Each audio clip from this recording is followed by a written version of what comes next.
സ്മൃതി, ഈ വിധി വന്നതിന് ശേഷം ദിലീപിനോടൊപ്പം അണിനിരക്കുന്ന ഒരു വലിയ പ്രചരണ സംഘത്തെ നമ്മൾ കണ്ടു.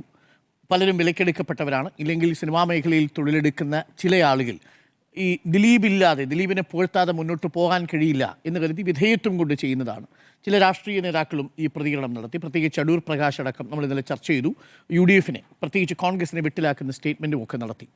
പക്ഷേ ഇപ്പോൾ കേരളം മറ്റൊരു വിധിയിലും കണ്ടിട്ടില്ലാത്ത വിധത്തിൽ ആ വിധിക്കെതിരെ ശക്തമായ പ്രതിരോധം തീർക്കുകയാണ്. ഇന്നിപ്പോൾ തിരുവനന്തപുരത്തും കോഴിക്കോട്ടും ഐക്യദാർഢ്യ സദസ്സുകൾ കണ്ടു. സാംസ്കാരിക കേരളത്തിൽ പല മനുഷ്യരും, ഈ നമ്മൾ സാധാരണ അഭിപ്രായം പറയുന്ന മനുഷ്യർ ഇപ്പോൾ അതിജീവിതക്കൊപ്പം നിൽക്കുന്ന കാഴ്ചയാണ് കാണുന്നത്. ഈ പിന്തുണ പടരേണ്ടതല്ലേ?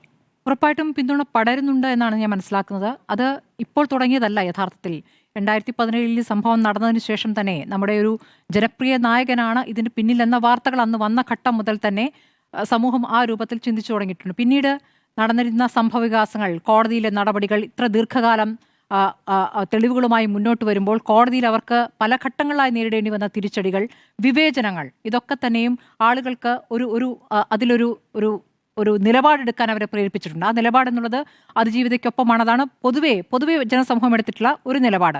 അതുകൊണ്ടാണല്ലോ അപ്പുറത്ത് നിൽക്കുന്ന ആരോപണ വിധേയൻ, അന്ന് പ്രതിയായിരുന്ന ആളുടെ സിനിമകൾക്ക് അടക്കം ആളുകൾ, പ്രേക്ഷകർ, അതായത് കുടുംബ പ്രേക്ഷകരായിരുന്നു അയാൾക്ക് സ്ഥിരമായിട്ടുണ്ടായിരുന്നു. അത് ഇല്ലാതായതും അതുകൊണ്ടാണ് ഒരു ഘട്ടം വരെ. ഇപ്പോൾ അത് തിരിച്ചു പിടിക്കാനുള്ള ശ്രമമാണ് ഒരു വശത്ത് നടക്കുന്നത്. നമുക്കറിയാം, അതിജീവിതയെ സംബന്ധിച്ച് കോടതിയിൽ നിന്നും പല ഘട്ടങ്ങളിലും ഉണ്ടായിട്ടുള്ള വിവേചനത്തിന്റെ വാർത്തകൾ നമ്മൾ കണ്ടിട്ടുണ്ട്. അത് അവർ തന്നെ പറഞ്ഞ വാക്കുകൾ നമ്മുടെ മുന്നിലുണ്ട്. അവർക്ക് 2 അഭിഭാഷകർ ഉണ്ടാകുമ്പോൾ അപ്പുറത്ത് 20ഓളം അഭിഭാഷകരായിരുന്നു. അപ്പോൾ കോടതി മുറിക്കകത്ത് വിചാരണ നേരിടുന്ന ഘട്ടത്തിൽ എന്തിനാണ് അതിജീവിത കോടതിയിലേക്ക് പോയത്? നീതി തേടിയിട്ടാണല്ലോ. അപ്പോൾ നീതി തേടി കോടതിക്കകത്ത് വരുമ്പോൾ അതിനകത്തു നിന്നുണ്ടാകുന്ന പീഡനം, അതൊരു വെർബൽ ബലാത്സംഗം എന്ന രൂപത്തിൽ തന്നെ വരുന്നു. പലപ്പോഴും പ്രതിഭാഗം അഭിഭാഷകർക്ക് ക്രോസ് വിസ്താരമൊക്കെ നടത്തേണ്ടി വരും. പക്ഷേ അതിൻ്റെ സീമകളും കടന്ന് അതിനോട് കൂടിച്ചേർന്നിട്ടാണോ ആ സംവിധാനം ആകെ പ്രവർത്തിച്ചത് എന്നൊരു സംശയമുണ്ട്. അത് അവരുടെ പ്രതികരണത്തിലുണ്ട്. അവർ ബർഖാദത്തിന് നൽകിയ അഭിമുഖത്തിൽ അവർ പറയുന്നുണ്ട്, കോടതി മുറിയിൽ നിന്നും ഇറങ്ങി ഓടേണ്ടി വന്ന സാഹചര്യം അത് നമ്മൾ കാണുന്നുണ്ട്. അതിനുശേഷം പല ഘട്ടങ്ങളിലായി അപ്പുറത്തുനിന്നും വലിയ സ്വാധീനമുണ്ട് എന്ന് തോന്നിക്കുമാറ് ആ രൂപത്തിലുള്ള അഭിഭാഷകരെത്തുന്നു. ആ രൂപത്തിലുള്ള തെളിവുകൾ കൈമാറാതിരിക്കുന്നു. കോടതി തന്നെ പലപ്പോഴും അഭ്യർത്ഥിക്കുന്നു, മൊബൈൽ ഫോണിൻ്റെ കാര്യത്തിലൊക്കെ അതൊന്നും തന്നുകൂടെ എന്ന് ഹൈക്കോടതിയിൽ നിന്ന് വരുന്ന വാചകം നമ്മളെ ഞെട്ടിച്ചിട്ടുണ്ട്. നമ്മൾ ആ ദിവസങ്ങളിലൊക്കെ അത് ചർച്ച ചെയ്തിട്ടുള്ളതാണ്. അപ്പോൾ ഫോണുകൾ എങ്ങനെയാണ് കൊടുത്തത്? അതിലെ തെളിവുകൾ നീക്കം ചെയ്തതിന് ശേഷമാണ് അത് കൊടുക്കുന്നത്. അപ്പോൾ അതിനൊക്കെ കഴിയുന്ന രൂപത്തിലേക്ക് സ്വാധീനമുള്ളൊരു വ്യക്തിയാണെന്നുള്ളത് നമുക്കറിയാവുന്നതാണ്. ഏറ്റവും പ്രധാനപ്പെട്ട കാര്യം എന്താണ്? മെമ്മറി കാർഡാണ്. മെമ്മറി കാർഡ് കോടതി സംരക്ഷണയിൽ ഇരിക്കുകയാണ് അതിൽ 3 തവണ നിയമവിരുദ്ധമായി ആക്സസ് ചെയ്യപ്പെട്ടിരിക്കുന്നത്. അത് ദിലീപ് അത് കണ്ടു എന്ന് ബാലചന്ദ്രകുമാർ പറയുമ്പോഴാണല്ലോ കേസ് 2ാമത്തെ തലത്തിലേക്ക് നീങ്ങുന്നത്. അതിൽ അന്വേഷണം പ്രഖ്യാപിച്ചിട്ടുണ്ട്. ആ അന്വേഷണം പ്രഖ്യാപിച്ചിട്ട് അതിൽ എന്ത് തീരുമാനങ്ങൾ ഉണ്ടാകുന്നു എന്നുള്ളത് നമ്മുടെ മുന്നിലുണ്ടോ? ഇല്ല.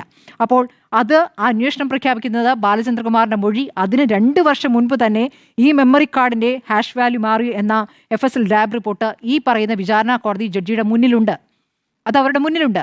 എന്നിട്ട് ജഡ്ജി ആ കാര്യം അതിജീവിതയോടും പ്രോസിക്യൂഷനോടും അത് അറിയിച്ചു? അതില്ലല്ലോ. അപ്പോൾ അതിൽ എന്താണ് ആ താല്പര്യം എന്നുള്ള സംശയം സ്വാഭാവികമായും ഉയരും. അപ്പോൾ ആ നിലയ്ക്കൊരു കാര്യം, അതുമായി ബന്ധപ്പെട്ട് ആരൊക്കെയാണ് അത് കൈകാര്യം ചെയ്തത്? 3 പേരുകൾ ഉയർന്നു വന്നിട്ടുണ്ട്. ആ 3 പേർക്കെതിരെ എന്ത് നടപടി ഉണ്ടായിട്ടുണ്ട്? അതും പൊതുസമൂഹം ചോദിക്കുന്ന കാര്യങ്ങളാണ്. അപ്പോൾ ഉടനീളം ഉണ്ടായിരിക്കുന്ന ഈ വിവേചനം, അത് ജനം കാണുന്നത് കൊണ്ടാണ് ആ പിന്തുണ അവിടെ വരുന്നത്.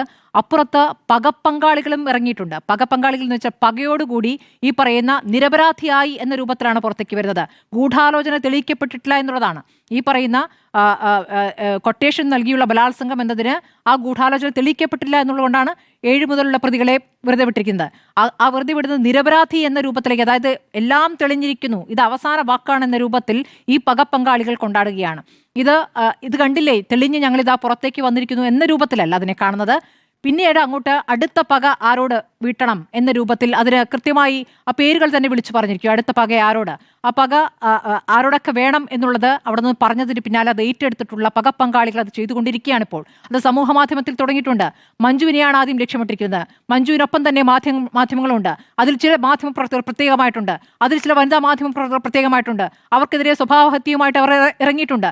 അത് തുടരും. അത് ഇങ്ങോട്ട് നീങ്ങിക്കൊണ്ടിരിക്കുകയാണ്. നമ്മൾക്കറിയാം, രാഹുൽ മാങ്കൂട്ടത്തിൽ വിഷയത്തിൽ ഈ സമൂഹ മാധ്യമത്തിലെ വേട്ടയ്ക്കെതിരെ സർക്കാർ ഒരു നിലപാടെടുത്തിരുന്നു. ആ നിലപാടിന്റെ ഭാഗമായിട്ട് ഇതാദ്യമായിട്ട് രാഹുൽ ഈശ്വർ എന്നൊരാൾ ജയിലിൽ കിടക്കുകയാണ്. ഇത്ര ദിവസമായിട്ടും പുറത്തു വന്നിട്ടില്ല. പക്ഷേ ഇടയ്ക്കൊന്ന് പുറത്തേക്ക് കണ്ടപ്പോഴും അദ്ദേഹം പറയുന്നത് ദിലീപ് കേസിൽ അദ്ദേഹത്തെ വെറുതെ വിട്ടതിൽ സന്തോഷമുണ്ട്, പക്ഷേ ഞാൻ അകത്താണ് എന്നുള്ള കാര്യമാണ്. അപ്പോൾ അകത്ത് രാഹുൽ ഈശ്വറിനെ ഇടുന്നത് ഒരു സന്ദേശമാണ്, അതൊരു പോസിറ്റീവായ ചേഞ്ച് ഇവിടെ ഉണ്ടാക്കുമെന്ന് നമ്മൾ കരുതി. പക്ഷേ അത് ആ കേസിൽ മാത്രമായിരുന്നു എന്ന് ഞാൻ ഇപ്പോൾ സംശയിക്കുകയാണ്. കാരണം ഈ കേസുമായി ബന്ധപ്പെട്ട് വിചാരണ കോടതി വിധി വന്നപ്പോഴേക്കും അപ്പുറത്ത് വലിയ ആൾക്കൂട്ട വിചാരണയും ആൾക്കൂട്ടാക്രമണവും തുടങ്ങിയിട്ടുണ്ട് എന്നുള്ളതാണ്. ആ ആൾക്കൂട്ടാക്രമണത്തിൽ ആരൊക്കെയാണ് തളർന്നു വീഴുക എന്ന് പറയാൻ പറ്റില്ല. അതിൽ സർക്കാർ ഒരു നിലപാടെടുക്കേണ്ടത്, ഈ കർശനമായ നിലപാട്, സമൂഹ മാധ്യമങ്ങളുടെ ആക്രമണത്തിനെതിരെ കർശനമായ നിലപാട് സർക്കാരിന് എടുക്കാൻ പറ്റുമോ എന്നുള്ള കാര്യവും നമ്മുടെ മുന്നിലുണ്ട്. അതിലും ഒരു പ്രധാനപ്പെട്ട തീരുമാനം അവിടെ നിന്ന് ഉണ്ടാകണം എന്നുള്ളതാണ്. അതോടൊപ്പം തന്നെ അതിജീവിതയ്ക്ക് മുന്നോട്ട് പോകാൻ, അപ്പീൽ പോകാനുള്ള ആത്മാർത്ഥമായ പിന്തുണ, അപ്പീൽ നൽകുമെന്ന് പറയുന്നതിനപ്പുറം ആത്മാർത്ഥമായ പിന്തുണ വേണം. സർക്കാരിന്റെ പ്രതിനിധികൾ ആരെങ്കിലും അതിജീവിതയെ പോയി കണ്ടോ, അവരെ ആശ്വസിപ്പിച്ചോ? അതാണ് ഏറ്റവും പ്രധാനം. അങ്ങനെ ഒരു കാര്യം ചെയ്യേണ്ട സമയം കഴിഞ്ഞിരിക്കുന്നു. ഈ 2 ദിവസത്തിനിടയ്ക്ക് വനിതാ മന്ത്രിമാരുണ്ടല്ലോ, അവർക്ക് തന്നെ പോകാമല്ലോ. അങ്ങനെയൊന്നും ഉണ്ടായിട്ടുണ്ടോ എന്ന് ഞാൻ സംശയിക്കുന്നു. അപ്പോൾ അവർ ഒറ്റയ്ക്കല്ല, എന്തായാലും പൊതുസമൂഹം അവർക്കൊപ്പമുണ്ട്. ആ പ്രതികരണങ്ങൾ ധൈര്യത്തോടെ തുടരാൻ എല്ലാവരുമുണ്ട്. ഇപ്പോൾ വിവിധ ജില്ലകളിലെ ഐക്യദാർഢ്യ പ്രഖ്യാപനങ്ങൾ നമ്മൾ കാണുന്നു. നേരത്തെ തുടർന്നിരുന്ന പിന്തുണ എല്ലാവരും തുടരുന്നുണ്ട്. ഭയപ്പാടുള്ളവർ അയാൾക്ക് പിന്നിൽ ഒളിക്കുന്നുണ്ട്. ഭയപ്പാടുള്ളവർ അല്ലെങ്കിൽ അയാളിൽ പ്രതീക്ഷയുള്ളവർ, അയാളാൽ ജീവിക്കുന്നവർ അയാൾക്ക് വേണ്ടി പിന്തുണ നൽകുകയും ചെയ്യും. എന്തായാലും മേൽക്കോടതിയിൽ നീതി ലഭിക്കും എന്നുള്ള പ്രതീക്ഷ ഈ ഘട്ടത്തിലും വെക്കുകയാണ്.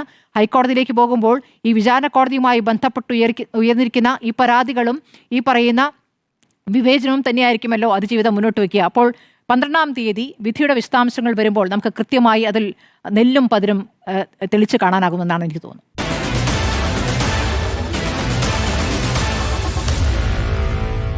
Meet the editors.